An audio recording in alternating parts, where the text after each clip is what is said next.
Good morning, Nigeria. Happy Independence. It is, of course, the 1st of October and the 65th anniversary, of course, for the independence of Nigeria. And yes, we just showed you a live broadcast of the President Bola Ahmed Tinubu addressing the nation for the 1st of October. And of course, we are going to dissect that in the first lap of Trust TV's Independence Telethon, which we will be bringing you, a marathon back to back. So make sure you stay glued to your TV screen where we dissect all the progress going back to the past, when they say a blast from the past, and walk you through to hopefully a bright future that this administration, painted in the speech that we heard from Mr. President. I am Sumaya Abubakar. Thank you so much for joining us this morning. Now, to dissect this speech of Mr. President, we have in the studio Ambassador Haruna Warkani, a diplomat, who will be dissecting, this speech of Mr. President this morning. Good morning, Ambassador. Good morning, viewers. Happy Independence. Happy Independence. How happy are you? Not very. All right. I mean, we were starting on that high note. All right, Ambassador, first thing that I asked you behind, I just wanted to ask you so that we can talk about this. I'm sure Nigerians have a very high expectation when it came to expectations, when it came to the speech of the president. So what's your expectation met? That is the question. Well, I would say from the outset, no, because Nigeria at 64 is having an expectation that is perhaps very tall, taller than the Eiffel Tower or the Burj Khalifa or whatever, very tall indeed. Unfortunately, I think the general perception and feeling in the country is we have recorded missed opportunities as a nation, and therefore there is very little to celebrate. There is so little to hope to, because we are yet to see leadership as expected. The founding fathers 64 years ago had very tall dreams and took steps, very discernible, deliberate and proactive steps to see that Nigeria develops into a country self-ruled by its own citizens from the colonial masters and achieve progress in line with what other countries have also achieved. Unfortunately, 64 years after, we are not just struggling, but we are, rather unfortunately, in reverse gear. I think that is the key thing there. We are in reverse gear because when we look at ourselves comparative to our age mates, national age mates, we see ourselves far behind them. We are beneficiaries of technology from some of these countries. We are beneficiaries of services from some of these countries. Nigerians are still trooping to countries like India to seek medical attention. It's almost unacceptable scenario, because it was the reverse, that Indians were coming here to seek for jobs just in the 70s. Unfortunately for us, for anyone who might have known, Nigerian embassy in Delhi used to be like a place for visits that you see Indians almost coming with their mats to sleep at our embassy just to obtain a visa to come and work in Nigeria. Now, this happened in the 70s. In the 70s. I'm pretty sure most of Nigerians do not even know, especially this generation. Well, this generation might be too young to know, but certainly this was the reality. And therefore, you could find plenty of Indian doctors, teachers, even nurses, whatsoever, name the profession, you will see them all over Nigeria. That was to tell you the state of the Nigerian economy. There were plenty of lecturers from the Caribbean, from other parts of Africa, Asia, that were working here in Nigeria comfortably, very happy that they have finally gotten to El Dorado. The alternative to America was Nigeria. That was the 70s and early 80s. Well, it's Suddenly, really interesting. we lost that, and today we are literally looking up to these countries to. It is disheartening that India as a country, for example, I'm very particular about India because India as a country can now come and say they want to form a pact, India-Nigeria Development Pact. They want to assist Nigeria. It's terrible how we have moved, and therefore our reverses have been too enormous. We have seen some of the commentaries, and you can clearly see that it's almost absent of the expectations. What are the dreams? Are we only here to survive? Is Nigeria not supposed to have a trajectory of where we are supposed to be at so point in the next 5 years, 10 years? Now, in the 70s, we had what was called National Development Plans, which was a 10-year document specifically targeting how Nigeria intends to achieve certain things, from infrastructure to social development. From the advent of the military rule, those 10-year development plans were abandoned, and we now began to have what we call national budgets of 12 months. Therefore, Nigeria became compartmentalized at that moment, that our thinking was restricted to 12 months budget, what we can achieve in 12 months. A nation can never ever develop by looking at itself in every 12 months. We need a 10-year perspective plan, or even more. There have been initiatives by the military, for instance, to say vision something, vision this, Those ones are also things that are too ambitious and without concrete plans to achieve specific aims and objectives or goals. All right. The president made a lot of, a very long speech, about 20-something minutes. But let's walk through each of them and find ways to address all of them. Now, first, he addressed Nigerians with, I understand your pain, be patient. Now, this was the same speech he did in the month of June when he addressed the nation. What is your take on that, considering you are aware of the struggles of Nigerians, and Nigerians keep complaining that there seems to be a detachment between, the federal government and the root? Well, I think, very sorry to say, but it appears, obviously, that Mr. President is still very detached from the Nigerian setting. Yes, pronouncements like, I feel your pains is there, but I think it should be beyond beyond feeling the pains. There should be practical steps to ensure that you are ameliorating these pains. What steps is the government taking to make sure Nigerians are protected, Nigerians are taken care of, and the economy generally is made to perform? That will give good governance to people. That seems to be absent. There have been instances of some programs that have just been rolled out, but unfortunately, when you look at those programs, you see plenty of gaps that are yet to be fulfilled and might not easily be fulfilled, because the realism around these programs is, I think, the greatest question. The major problem that Nigerians have faced recently are two-pronged. The government 1 year ago came with a policy of subsidy removal, particularly petroleum subsidy removal, but it extended to energy, electric energy subsidy removal, which also translates into other accessory subsidies. Now, second is currency devaluation.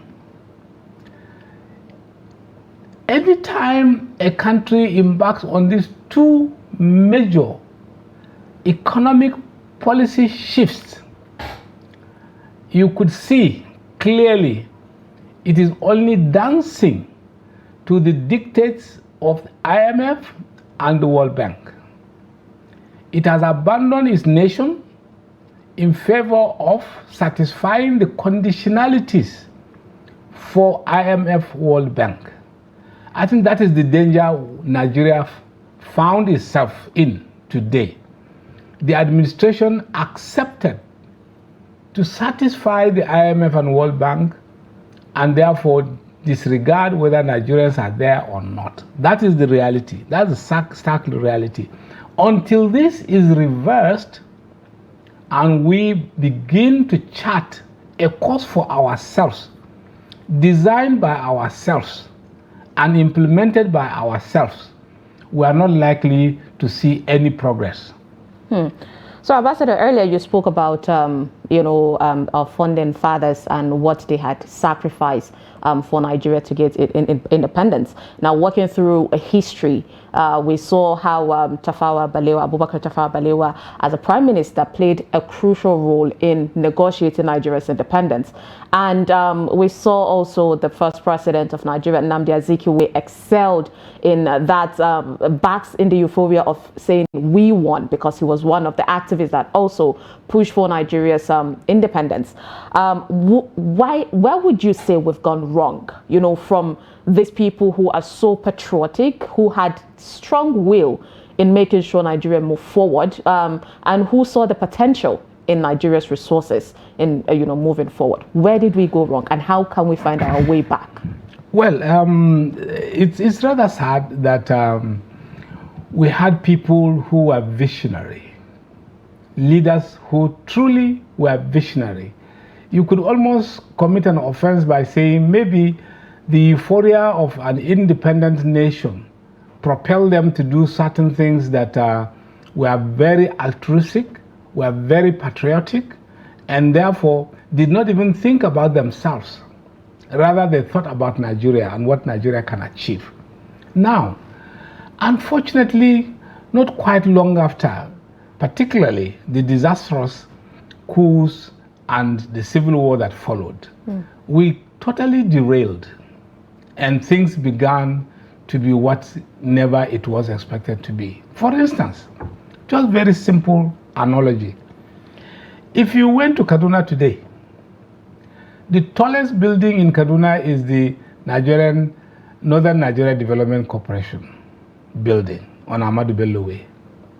How come a nation with now 19 states of the north, that we cannot have another structure bigger and better than what Sardauna could build in those days?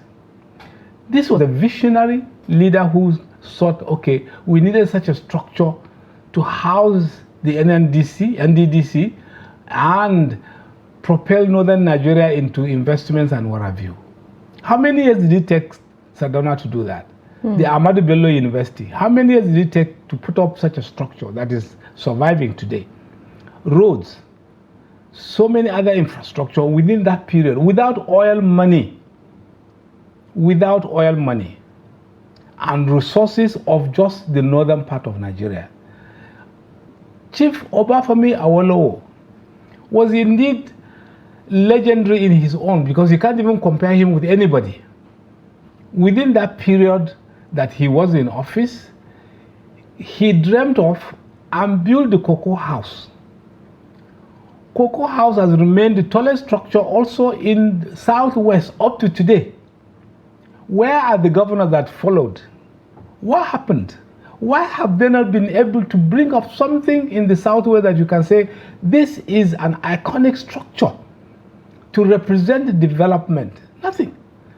Now, let's leave infrastructure aside.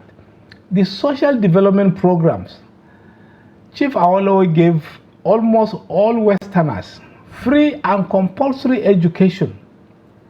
Today, he has clearly stamped his authority of being a sage, a wisdom houser or warehouser, that there is no profession on earth that you cannot find a Yoruba man qualified for because of that concept of free and compulsory education.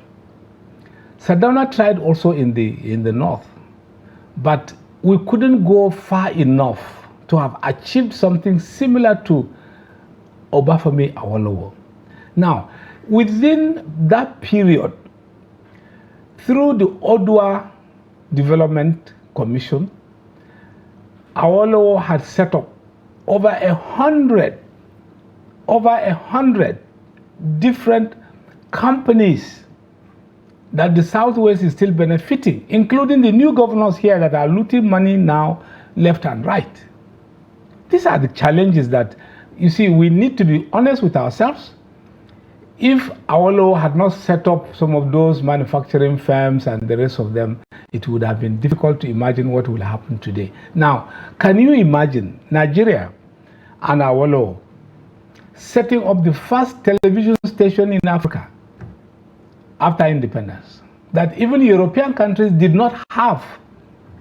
Nigeria already had a television station here in Africa.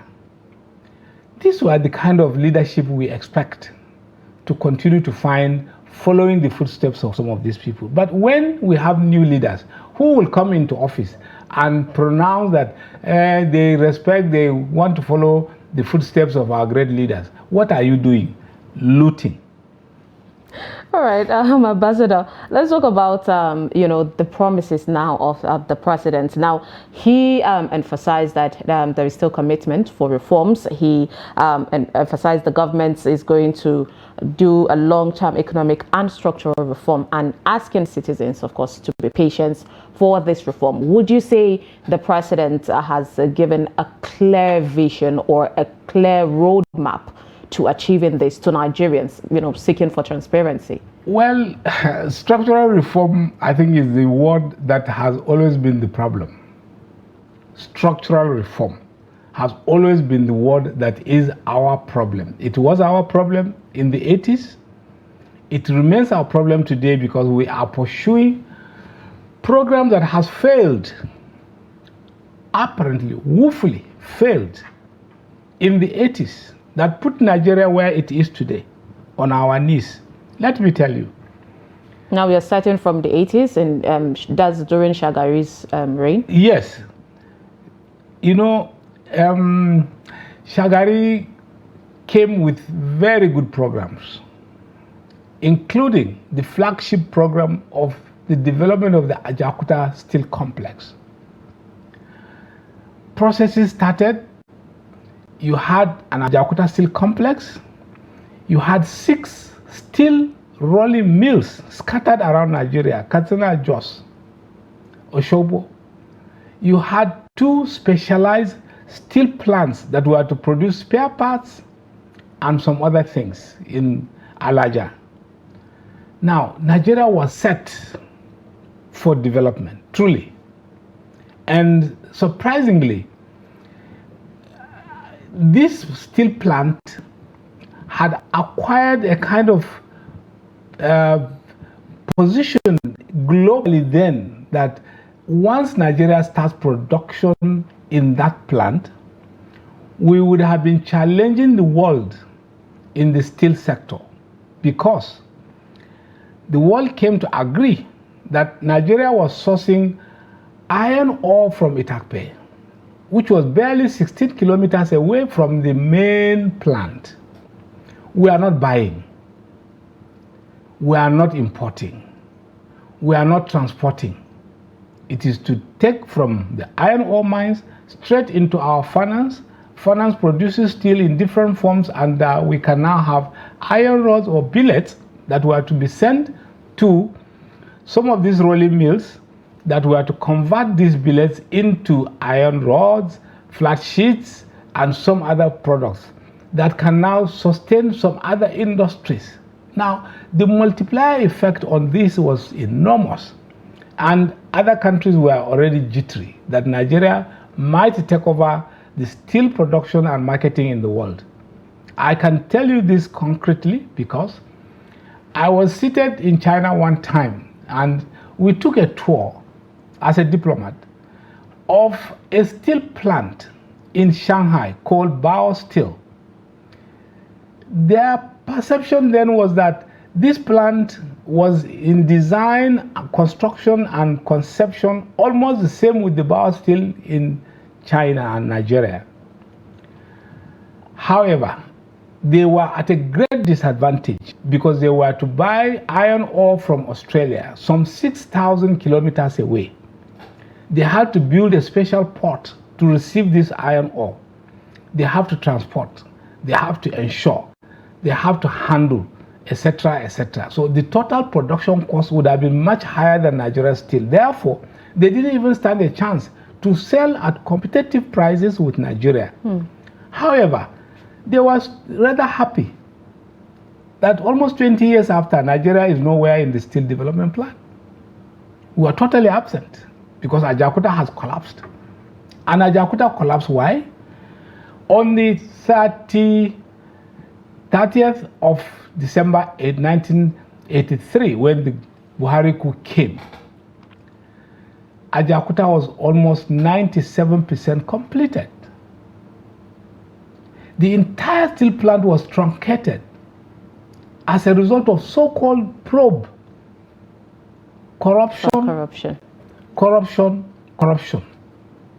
You are to probe this, you are to probe this, you are to probe this. These probes took more than a year. Nothing came out of it. Within that period, everything else in Nigeria stopped. I recall with great nostalgia that on that day was the day Shagari was to sign a contract for the construction of the Mambila Hydro project.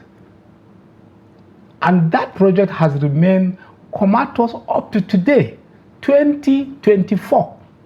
Now, we had a conversation with someone, I think yesterday, and the person said, as much as, the journey back, it tends to remind us where we're coming from, but we should look forward. So we saw how each administration comes, and then this particular infrastructure that could have changed, the tune of Nigeria internationally, did not pay attention to that.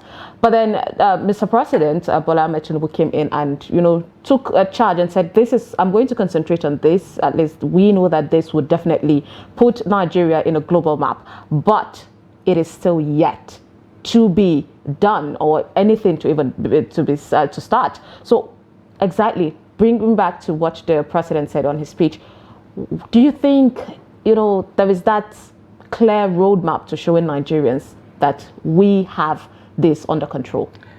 No, apparently no. And I'm very sorry again to say so. He is our president. We need to challenge him. If we don't, it means we are not interested in the development of the nation. Where truth needs to be told, it needs to be told eloquently that something is wrong, we need to fix it, and we have the capacity to fix it. If you were to conduct an anatomy of the president as a person, you could see that here is a Nigerian who went out there in the very early youthful days of his life, acquired, let's say, street sense, went to universities in the Western world, came back, worked for an international organization or firm, trained as an accountant and became chartered, had political tutelage with persons like Abiola. And therefore, in the context of Nigeria, President Bola Ahmed Tinubu cannot be said to be naive. He is well versed. They were the actual proponents of democracy in Nigeria through Nadeko and all that they went through. Now, expectedly, nobody should have been fitted best for this position than Ahmed Bola Tinubu.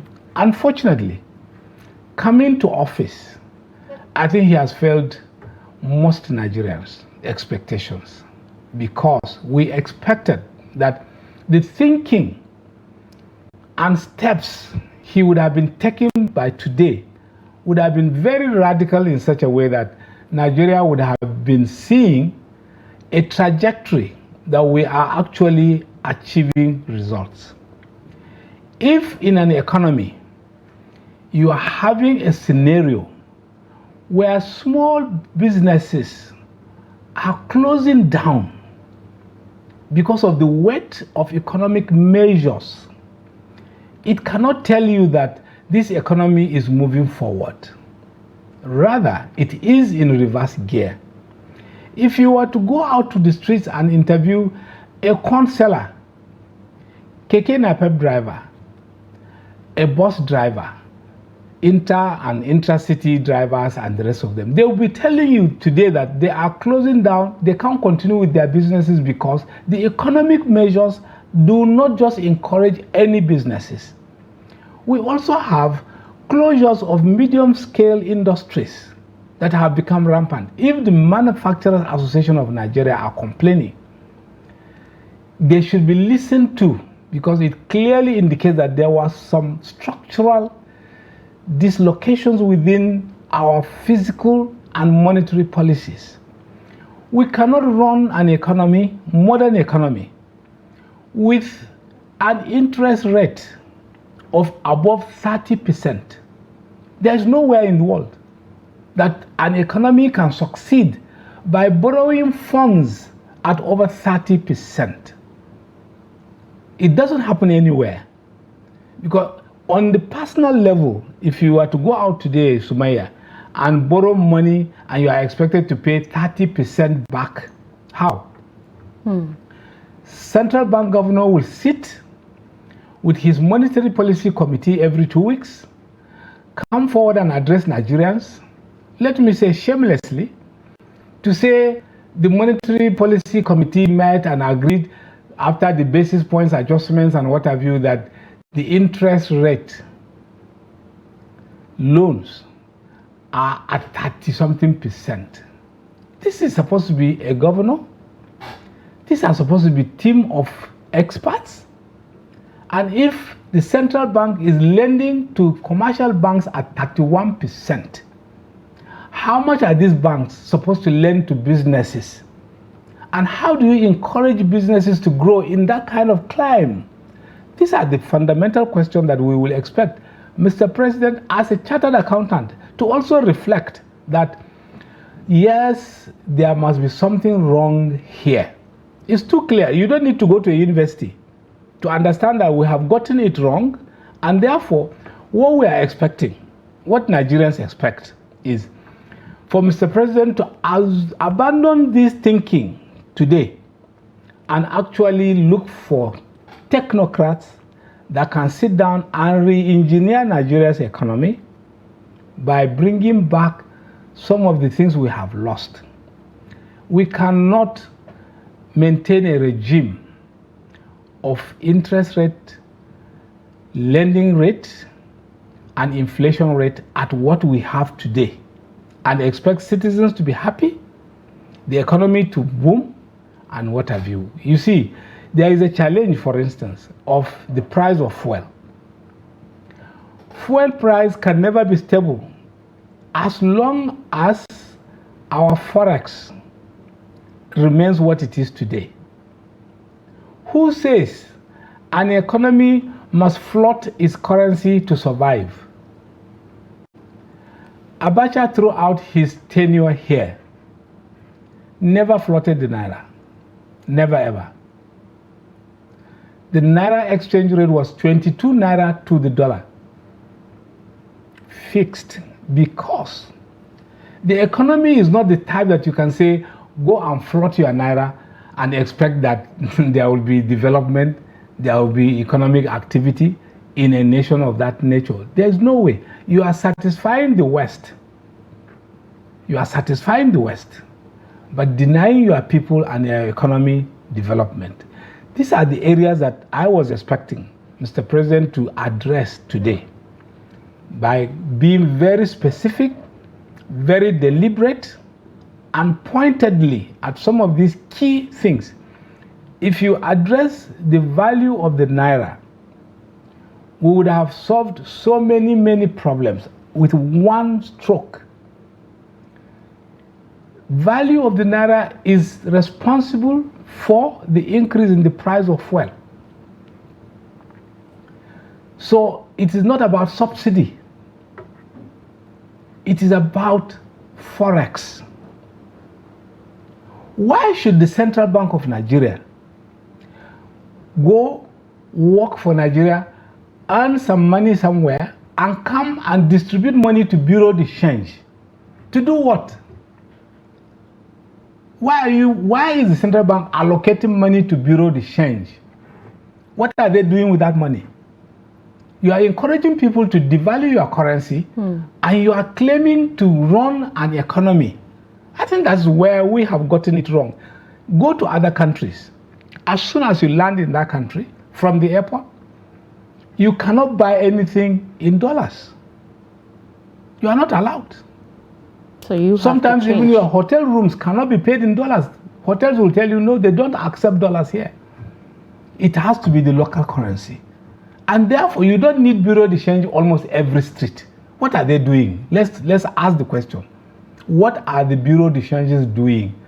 What economic activity are they carrying out? What value are they adding to our economy? I sell the dollar to you as central bank. You put your own spread and sell to the next person, and the next person, and the next person, and the next person. What has this chain contributed to our economy? The fact is zero. Yeah, they have actually depleted us because that same money should have gone into our foreign reserve to enable us consolidate and be stronger in the international scene. And we are doing the opposite. And that's why Mr. President needs to sit back. It's not a complicated science. We need to sit back and take decisions that could be very simple, very simple but effective. If I were president today, surely I will close down the bureau de changes. It's not a matter of choice. It's not a matter of if. Close them down. First and foremost, almost all the bureau de changes are fraudulent in the sense that it is usually owned and operated by former staffs of the CBN. And therefore, from the allocation to use of forex in our country, it has become tainted with corruption. Speaking of corruption, there's a lot of it happening. Every day we get, messages from Nigerians on probing or making research and bringing out some of these terrible issues. And if there is one thing Mr. President has prided himself of is coming to fight for corruption, which was one of his political campaign, words and agenda. But immediately he came, after just a few months, he said corruption is fighting back, and we are yet to see what happened. Now, another promise that he made was if any of his cabinet members don't deliver, then he's going to remove that person as soon as possible. And recently there's been a rumor of reshuffling going on, but I think this is one of the expectations Nigerians were having, hoping that the president would address today on his speech. What is your take on that expectation that was not met? Well, it's sad, Sumaya. You seem to have plenty of expectations. Unfortunately, on this side, there seems to be very little. The fight against corruption seems to be a mirage in Nigeria.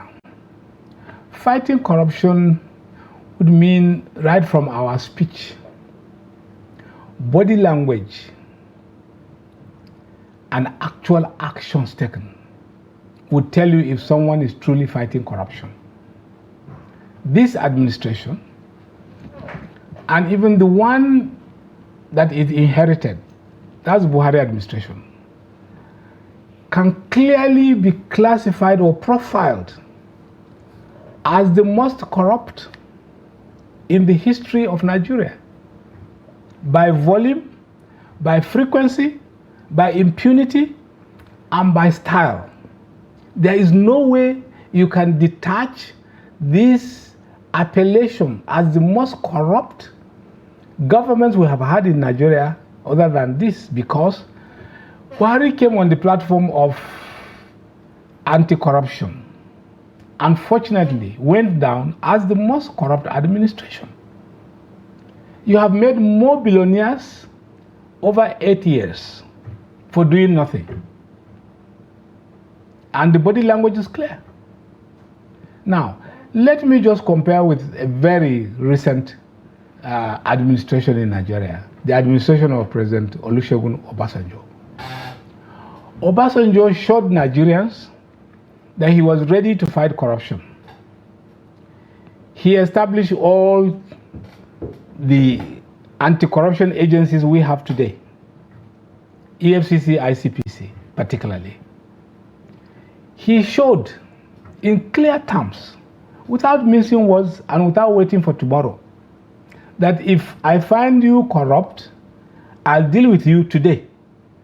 That's why in the entire history of Nigeria, no administration had shown commitment, body language, and action like arresting a serving Inspector General of Police, handcuffed him, and took him away because of corruption. Corruption was reported. We are all living witnesses of this. Tafa Balogun was arrested right there, handcuffed. Tafa Balogun even asked the question, what is this nonsense, when he was being handcuffed? This is a serving Inspector General of Police of the country. And Mr. President went out of his way. Surprisingly, both individuals in question are of the same ethnic extraction. They are definitely primordial sentiments, and yet the president kept them aside and took the appropriate steps. See, that step alone, the body language and the action, translates into so much that ordinary citizens can see that, okay, it means nobody is above the law. And if you do wrong, Mr. President may likely frown against it and take immediate action without minding whether you are his friend or not. Second, the same Obasanjo was able to arrest somebody like Boris Shade, a minister, without mincing words. You have done wrong and you are going.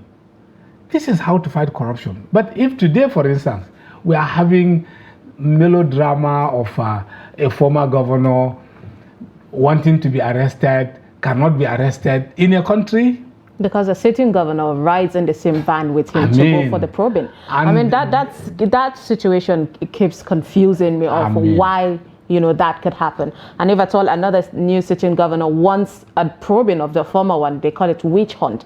I don't know why that is so, because I feel anybody after leaving office should even submit himself to go through, you know, that probably it should be natural, Ambassador. But then talking about Nigerians' spirit, the president recognized that.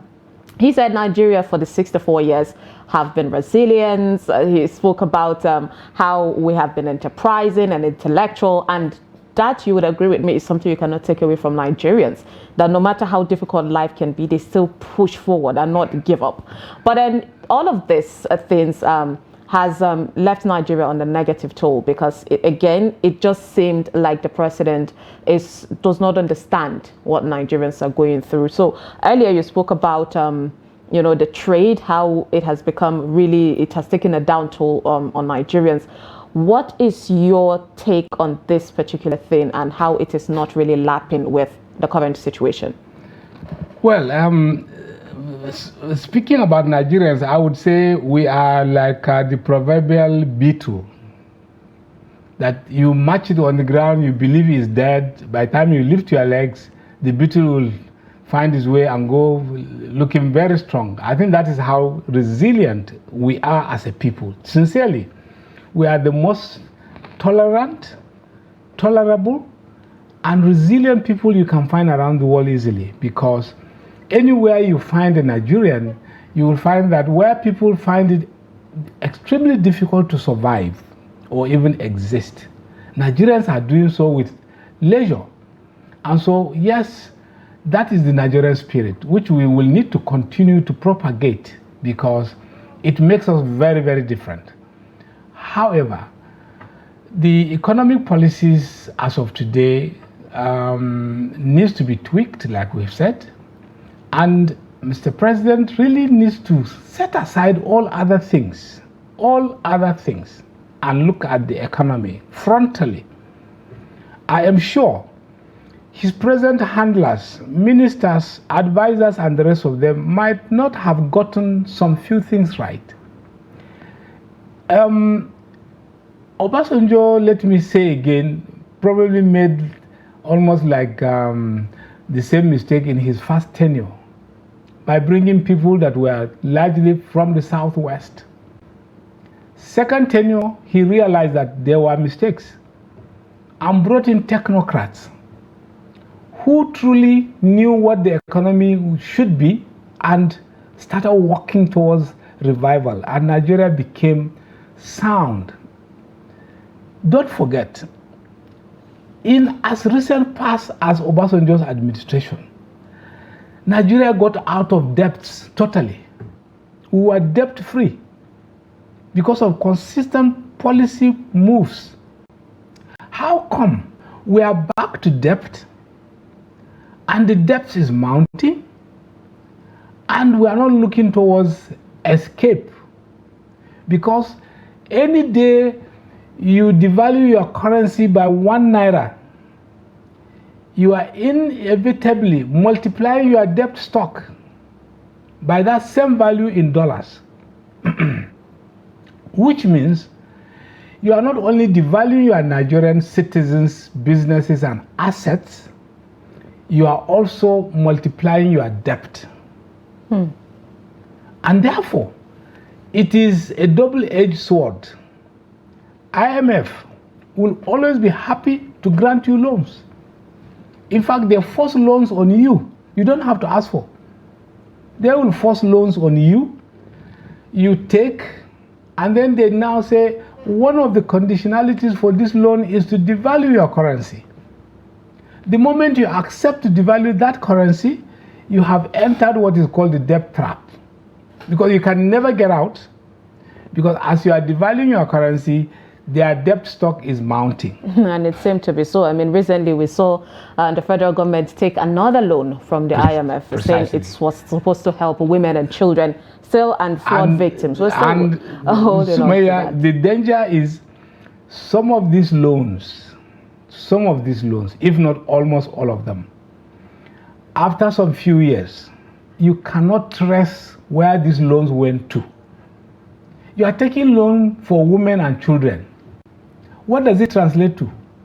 It's a program, not a project. You cannot find anywhere that this is an infrastructure as a result of that loan. And yet you are belabored with a loan that our children have to pay. And that is the danger of all that is going on. So most IMF loans are coming as programs, not projects. And that is the difference with the Chinese, for instance. Chinese will give us loans that are tied to projects. You can touch them. It's a railway line, it's an airport infrastructure, renewal, terminal building, dam, power station. You can touch them. They can be of economic value to today to tomorrow. Not the IMF. Not the IMF. So we need to be careful. We don't need some of these loans, to be honest with you. And I think Mr. President needs to put a break on this. No more loans. IMF, World Bank, please give me a breather. Don't even come here. Some of these so-called consultants, keep them aside. Let us think for ourselves as a nation. We can engineer ourselves out of this difficulty.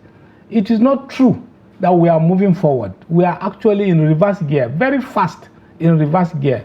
Because until, for instance, this money spent on palliatives recently, assuming you have put this money into agriculture, every state government provide us 1,000 hectares of land. We want to cultivate cassava, we want to cultivate plantain, yam, banana, maize, rice.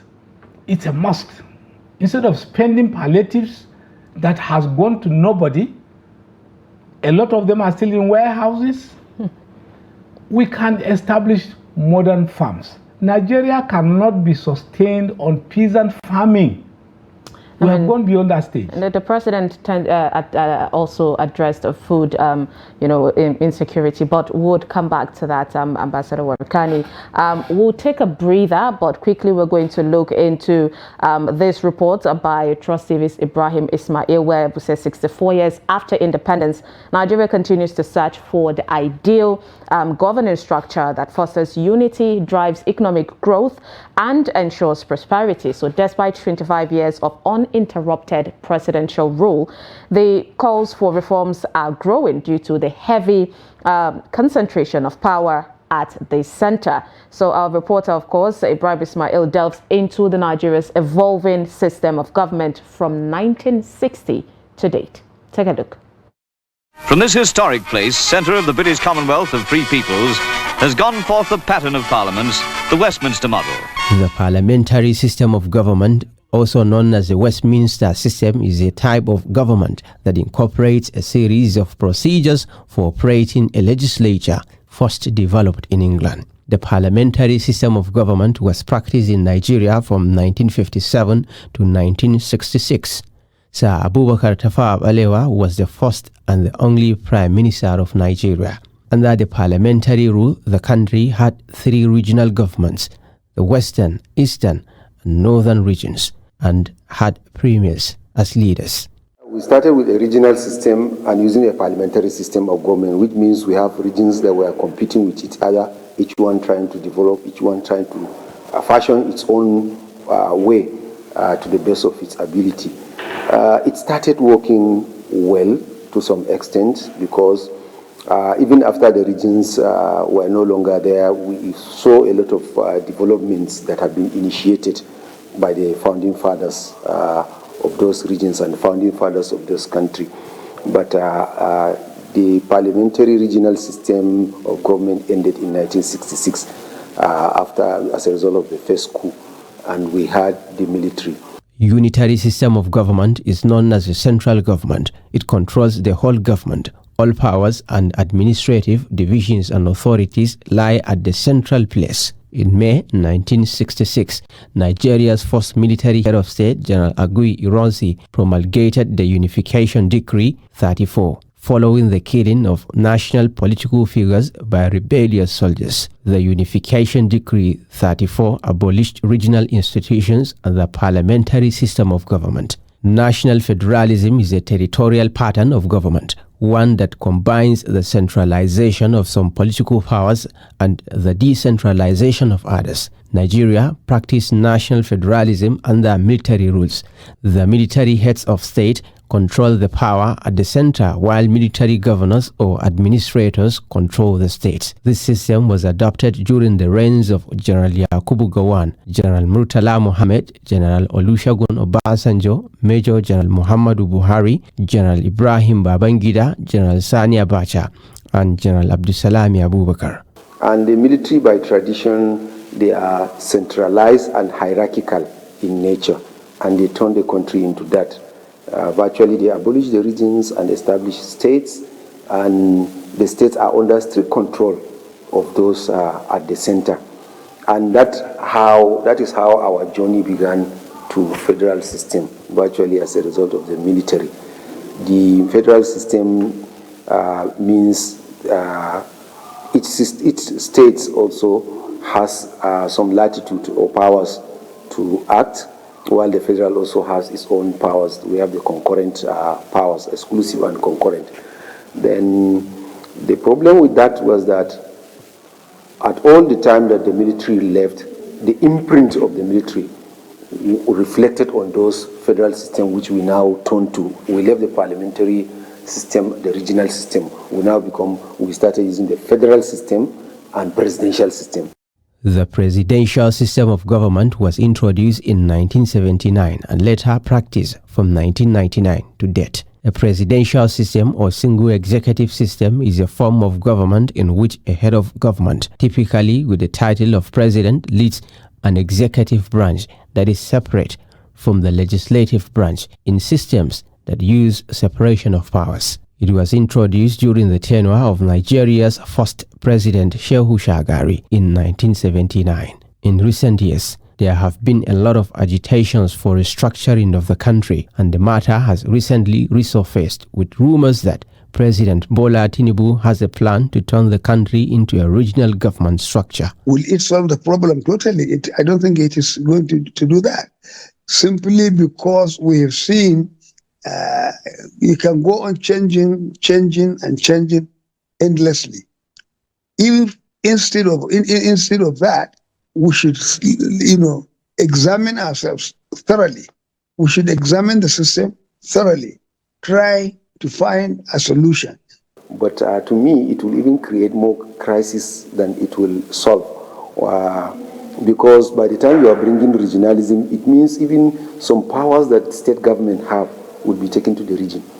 Secondly, you are bringing a dimension that will further compound the development challenge of Nigeria. Okay, you are bringing the regions, some minority tribes will be under a particular region, they will feel they are dominated. As it stands, the presidential system is the longest practiced structure of government in Nigerian democracy. It has been in effect uninterrupted for 25 years, from 1999. Ibrahim Ismail, Trust TV News, Abuja.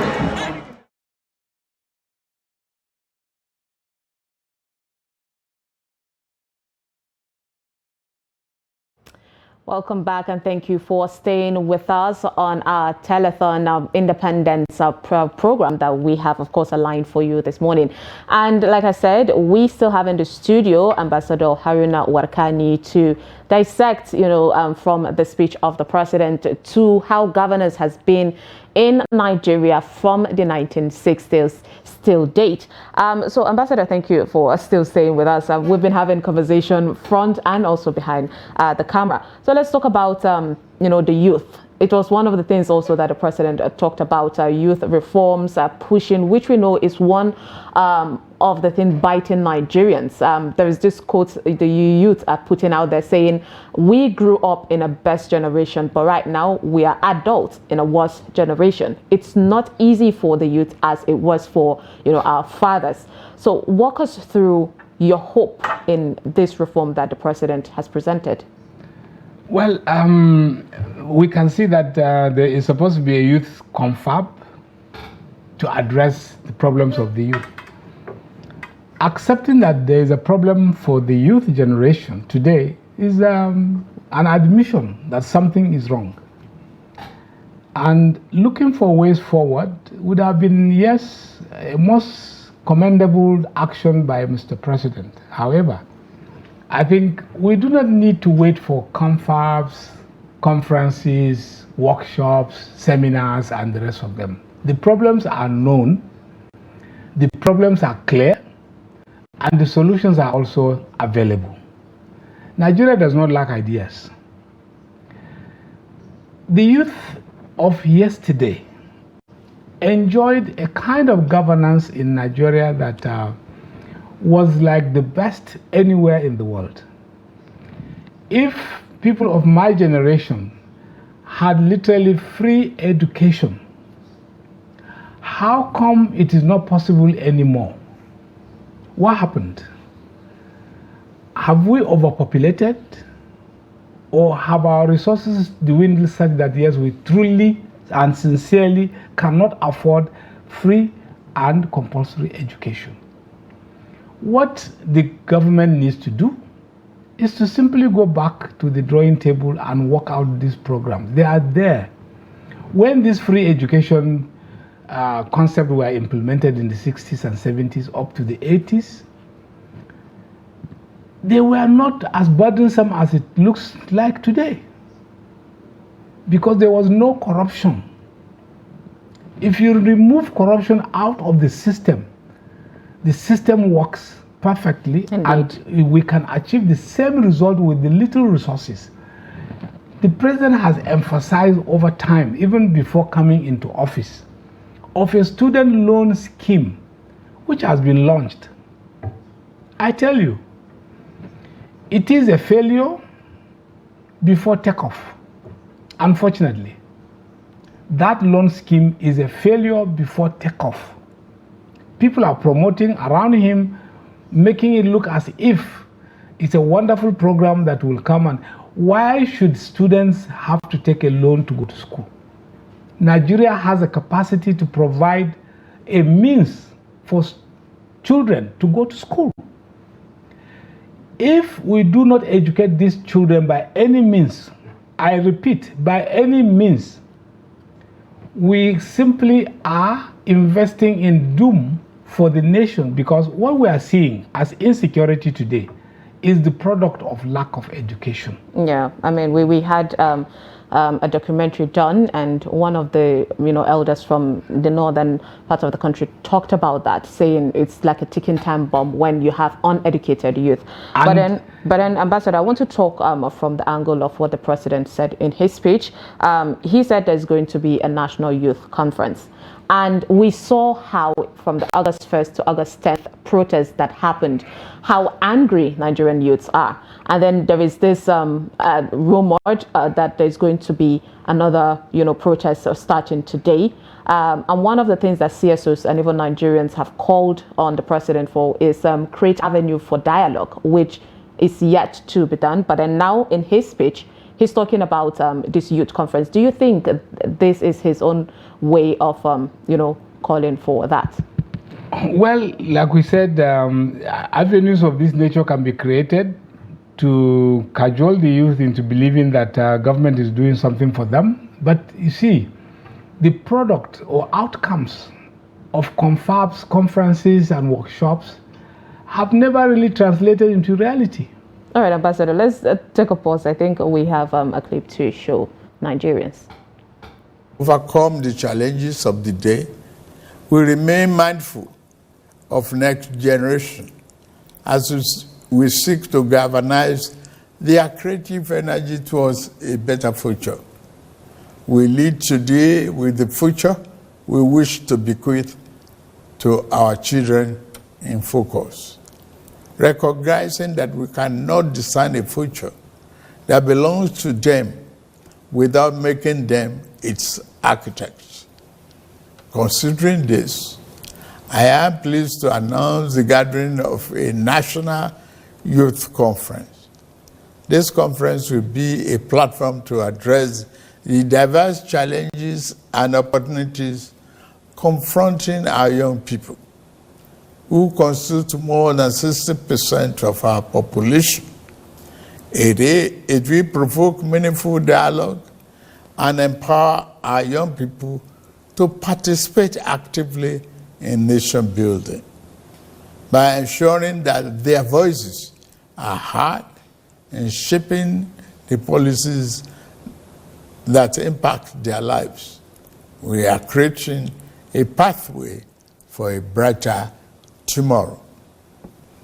The 30-day confab will unite young people nationwide to collaboratively develop solutions to issues such as education, employment, innovation, security, and social justice. The modality of this confab and selection of delegates will be designed in close consultation with our young people through their representatives.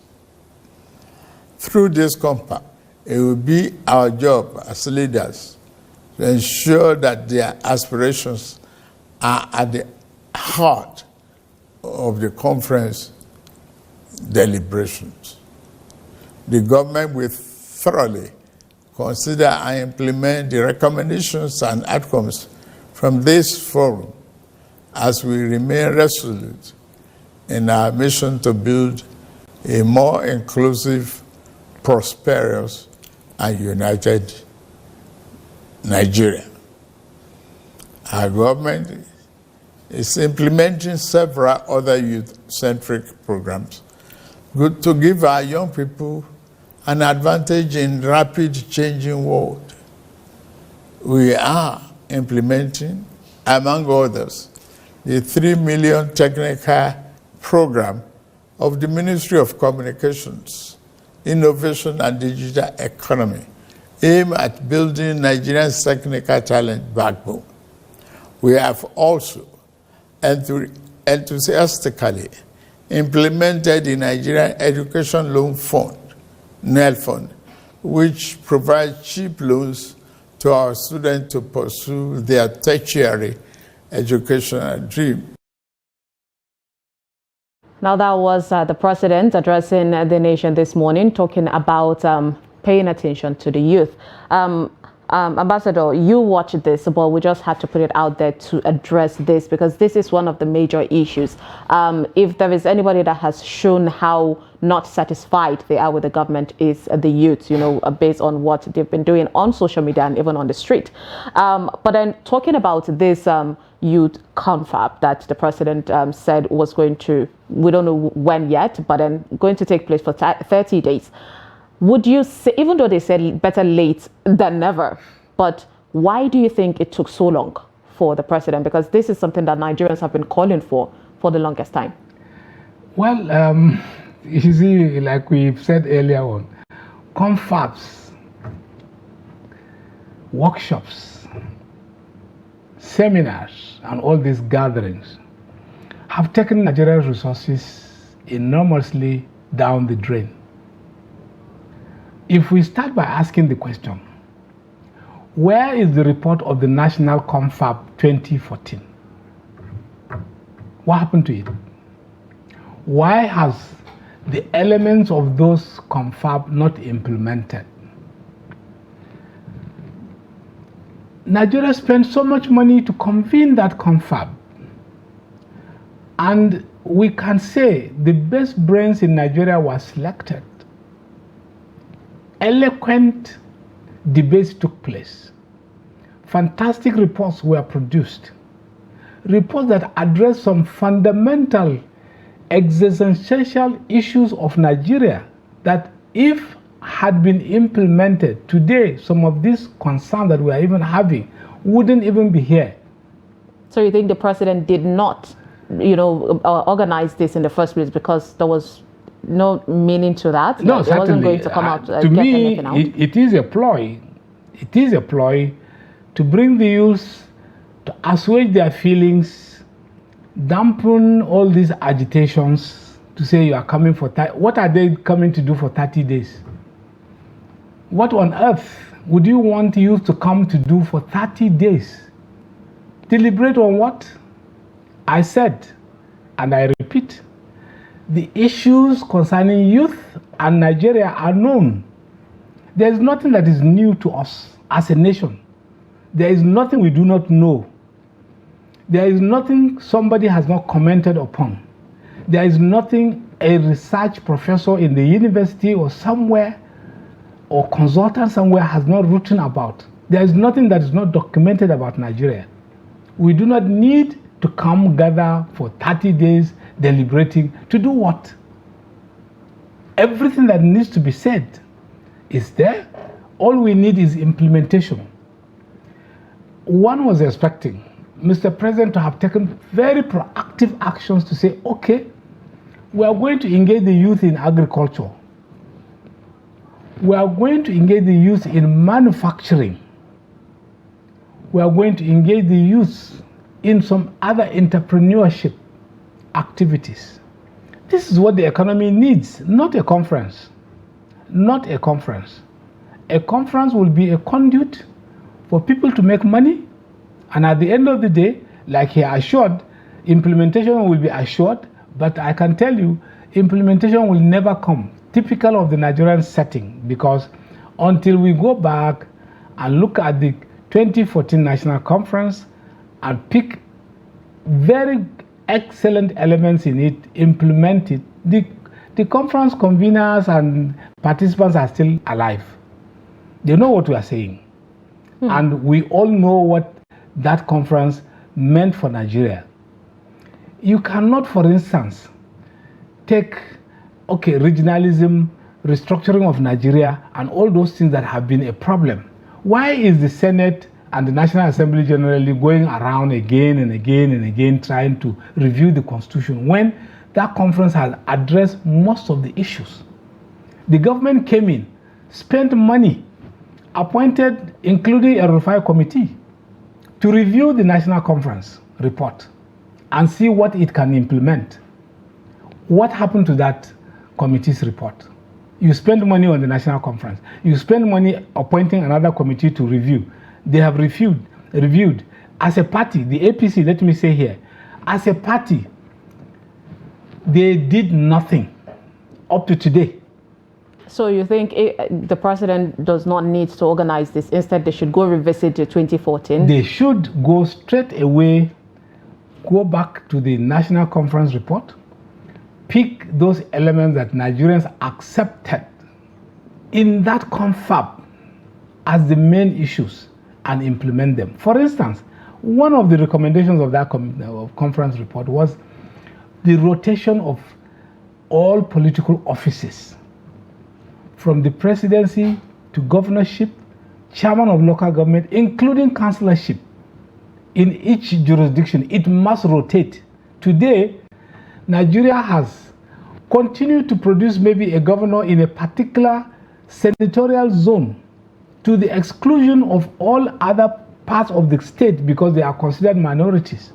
These are some of the agitating cases that you cannot understand in Nigeria. So there's still lack of inclusivity. Very good. So if this has been addressed, we can adopt this. If we want to review a constitution, as the Senate and National Assembly generally is doing, these are elements that you can easily pick. You don't have to go back and do a new debate.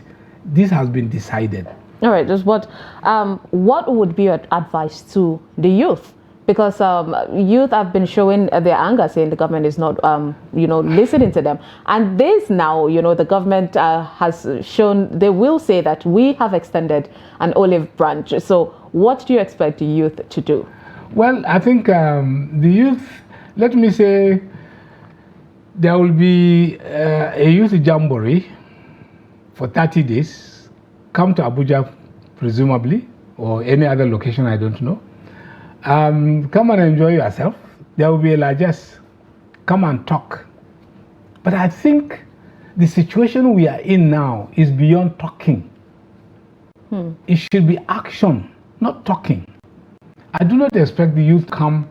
By the time you bring youth, I don't know how many there will be, but by the time you bring youth and sit them down for 30 days, youth are quite egregious.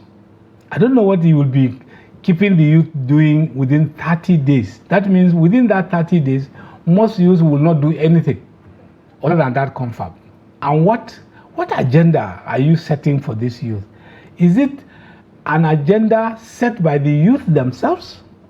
Or is the government that is setting the agenda? That is important.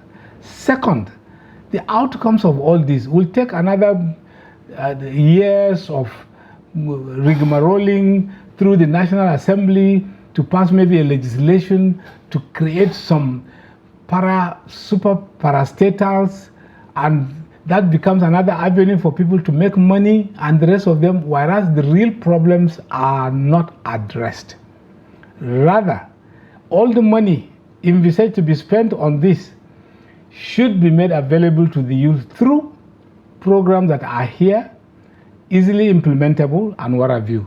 We will plead with the youth to give some level of understanding to the government. Okay, government has said they want to do this, fine, but I think, sir, our own problem is better designed by us, like you said. The youth must be the architect of the problem, not imposed. That is supposed to mean. However, you can provide for the youth better. Can they go to school? We have seen protests in some universities recently of increases in school fees. Why should we be contending with increases in school fees today? Indeed, Ambassador, speaking on protests now, like I said earlier, Nigerians are saying, or some Nigerians are saying, they are going to come out today, marking 1st of October, to show their grievances to the president or to this federal government. And one of the things what they made mention of, we all know, is the fuel subsidy and how it has really caused a turmoil in the life of Nigerians. But with all of this now, would you say the president's speech on addressing the youth would, calm them down, dissuade them from embarking on this protest?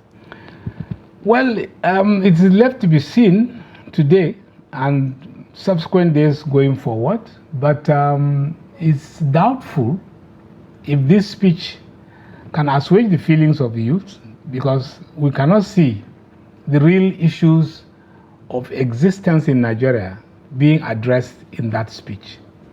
And I think what the youth are saying is they can no longer live. They can no longer find meaning in continuing to be Nigerians. They cannot eke out a living. A square meal a day has become a problem. People cannot move from point A to point B. People are not secure, are not safe. These are the real issues. Unfortunately, the speech has evaded all these elements, and that makes it a bit difficult, because as long as people are hungry, they remain angry. You have a problem. President needs to address these issues of existence in Nigeria.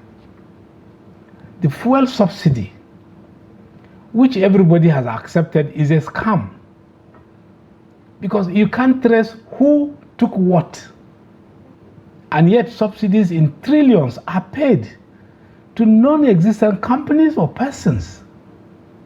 Mr. President happens to be the Minister of Petroleum.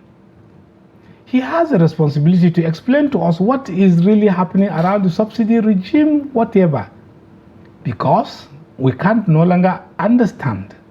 And on a similar program here, I have called for something that was rather abnormal, but I repeat here today that an organization like the NNPC needs to be phased out, because everybody can now see that NNPC is not helping anyone. NNPC, as a parastatal, super parastatal, declares that it cannot bring in any revenue in a particular year. If it was an operating company, it needs to be closed down. It's not accountable to Nigerians, and now has become the problem. Suddenly, we have an indigenous petrol refining company that is willing to give Nigerians petrol at a cost slightly lower than the imported. But it is said that this same petrol must go through the NNPC.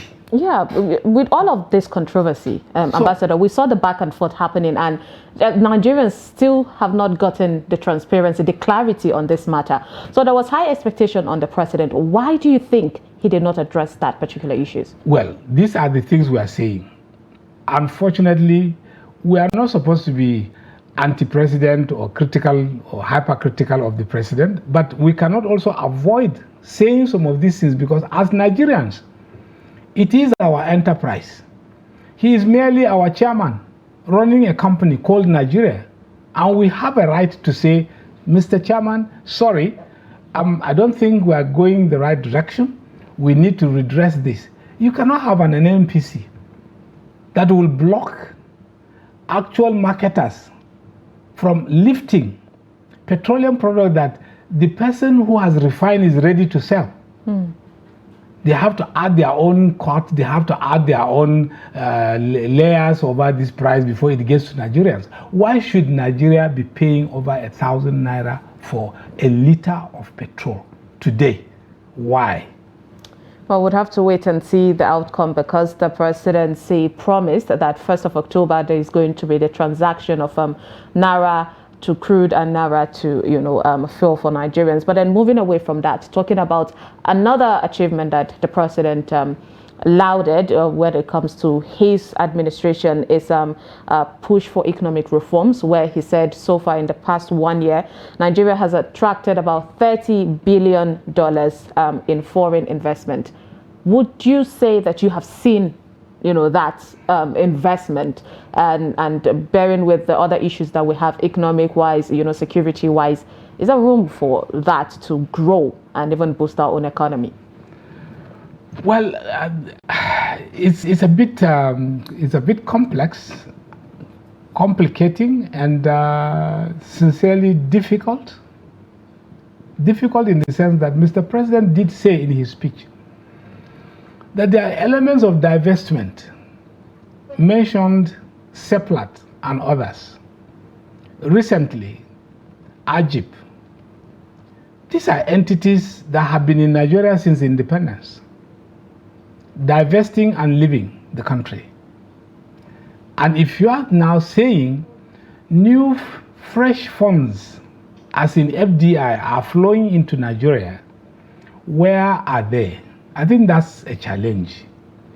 It cannot be true that we have seen new foreign investment into Nigeria, because this new foreign investment into Nigeria translates to actually like paper investment.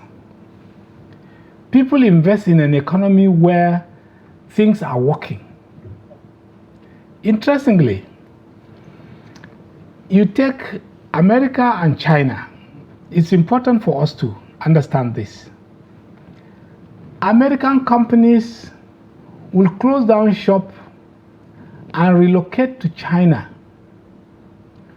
to commence manufacturing of products that they will still import back into America to sell. Because of what?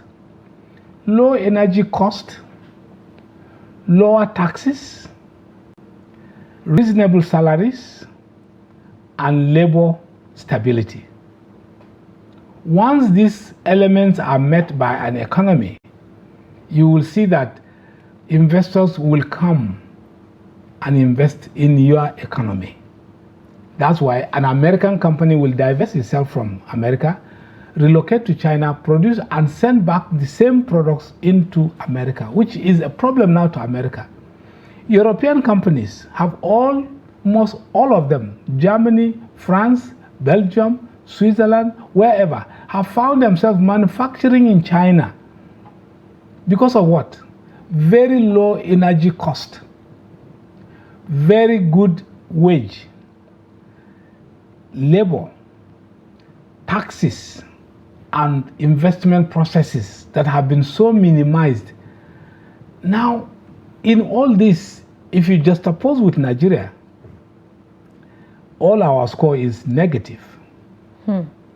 You cannot be talking of higher energy cost and expecting someone to come and invest in your country. No. Mr. President has appointed too many committees on taxation, and therefore we are seeing increased taxation in almost every aspect that is anti-business. You cannot talk of foreign direct investment coming in such a climb. It is true, when you devalue your currency, it encourages people to come with their little money, very little money. It translates into huge sums of money here in Nigeria, and so they will tell you they have come to invest. It's not true. It doesn't work out at the end of the day, because they are actually investing nothing. It is paper money, figures that they come and cajole us to say they are investing somebody brings $1 million. It's already $1 billion plus in Nigeria's present day. So how much would that impact the economy? Nothing. The thing is, we should engineer an investment from within. Let our small businesses begin to thrive.